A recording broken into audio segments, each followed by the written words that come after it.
एक गांव में गोविंद नाम का एक किसान रहता था। वह बहुत ही आलसी था और दिन भर सोता रहता था। गोविंद की इस आदत से उसकी बीवी काफी परेशान थी। हर रोज की तरह गोविंद सो रहा था। उसकी पत्नी आती है और कहती है, लो, गांव के सभी लोग अपने अपने खेतों पर काम करने के लिए निकल गए, लेकिन ये अभी भी सो रहे हैं। इस आदमी का मैं क्या करूं? मेरा तो नसीब ही खराब है।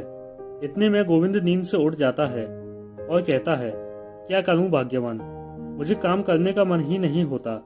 कहीं भी थोड़ी देर बैठ जाऊं तो मुझे नींद आने लगती है। यह सुनकर उसकी पत्नी कहती है, अपने पास 3 बीघा जमीन है, लेकिन फिर भी हम गरीबों की जिंदगी जी रहे हैं। उठो और आज पूरा खेत जोत कर आओ। काम पूरा नहीं किया तो घर आने की हिम्मत मत करना। खाना भी तभी मिलेगा जब तुम पूरा खेत जोत कर आओगे। बीवी की डांट सुनकर गोविंद खड़ा होता है और फावड़ा लेकर खेत की ओर निकल जाता है। बाहर धूप बहुत तेज हो चुकी थी। वह सीधा जाकर पेड़ की छांव में बैठ जाता है। बैठते ही उसे नींद आने लगती है, लेकिन तभी बीवी की डांट फटकार याद आ जाती है और वह खड़ा होकर फावड़ा चलाने लगता है। थोड़ी देर तक काम करने के बाद गोविंद को पसीने छूटने लगते हैं। पसीना पहुंचते हुए कहता है, थोड़ी देर आराम कर लेता हूँ और पानी पीकर दोबारा काम पर लग जाऊंगा। वह वापस पेड़ के नीचे जाता है और शीतल जल पीकर थोड़ी देर आराम करता है। आराम करते करते उसे नींद आ जाती है और कब शाम हो जाती है उसे पता ही नहीं चलता। जब गोविंद की नींद खुलती है तो उसके सामने एक बूढ़ी औरत खड़ी होती है।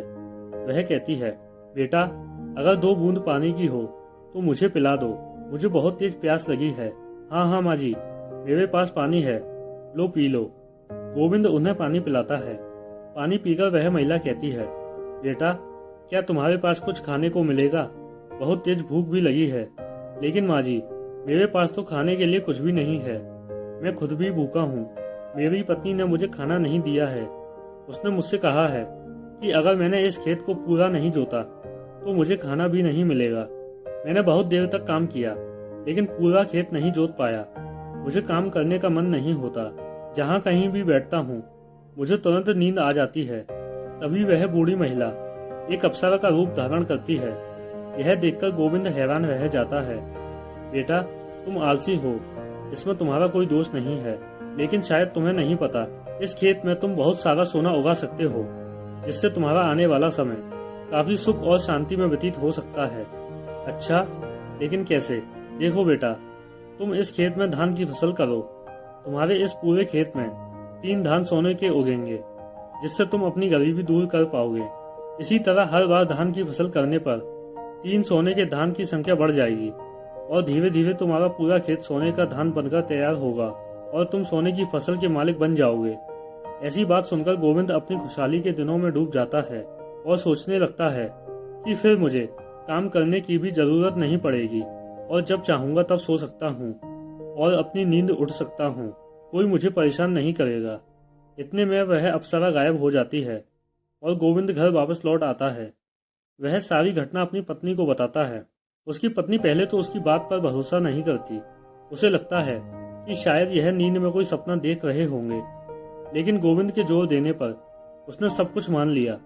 गोविंद की पत्नी ने गोविंद से कहा, तो फिर चलो, अभी हम दोनों मिलकर खेत को जोत कर आते हैं और उसमें धान की फसल को भी बो आते हैं। गोविंद उसकी बात सुनकर थोड़ा सा उदास हो जाता है, लेकिन उसकी पत्नी कहती है, खुद लक्ष्मी माता ने हमें यह संदेश दिया है और तुम हो कि अभी भी आलस में डूबे हो। पत्नी के जोर देने पर गोविंद को खेत पर जाना पड़ा। दोनों ने मिलकर रात भर खेत जोता और सुबह तक उन्होंने धान की फसल को भी बो दिया। कुछ दिनों बाद गोविंद के खेतों में धान की फसल उगी। फसल के कारण खेत का रंग सोने की तरह लग रहा था।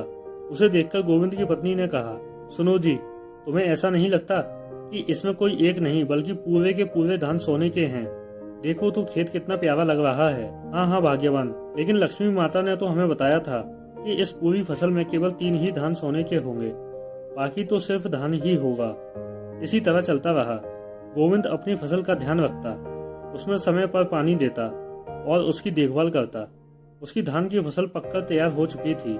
फिर गोविंद और उसकी पत्नी दोनों खेत पर आते हैं और उन सोने के धान के ऊपर चर्चा करते हैं। गोविंद कहता है, सुनो भाग्यवान, अब चलो मिलकर उन 3 सोने के धान को ढूंढते हैं। गोविंद की पत्नी कहती है, पागल हो क्या? अगर हम इस तरह से खेत में उन सोने के धान को ढूंढेंगे तो कोई भी हमें शक की नज़रों से देखेगा और फिर हमें अपने सोने के धान पाने में मुश्किल भी हो सकती है। एक काम करते हैं, हम इस पूरे धान की फसल को काट लेते हैं और धान निकाल लेते हैं। उसके बाद हम उन धानों में से उन सोने के धान को भी ढूंढ लेंगे। गोविंद कहता है, अरे नहीं, इतनी फसल मैं अकेले कैसे काट पाऊंगा, मुझसे इतना काम नहीं हो पाएगा। एक काम करता हूँ, गांव से 2-3 आदमी को काम पर लगा लेता हूँ, इससे जल्दी भी होगा और आराम से काम भी हो जाएगा। गोविंद की पत्नी गुस्सा होते हुए बोली, अगर हम दूसरों से धान कटवाएंगे तो क्या पता वह सोने के धान वही लोग चुरा लें। नहीं नहीं, हम ऐसा नहीं कर सकते। हम दोनों मिलकर ही इस पूरे धान की फसल को काटेंगे। फिर गोविंद और उसकी पत्नी दोनों फसल काटना शुरू करते हैं। तभी गांव के 3 लोग उन दोनों को अकेला फसल काटते हुए देखते हैं और कहते हैं, अरे गोविंद भाई, अकेले अकेले क्यों लगे हो, फसल तो काफी है, इसके लिए 2 आदमी और कर लेते। नहीं नहीं चाचा, मैं और मेरी पत्नी दोनों मिलकर इस पूरी फसल को आज ही काट देंगे। और वैसे भी साथ काम करने के लिए कोई मिल भी नहीं रहा। अरे नहीं मिल रहा तो चलो हम ही तुम्हारे साथ काम कर लेते हैं।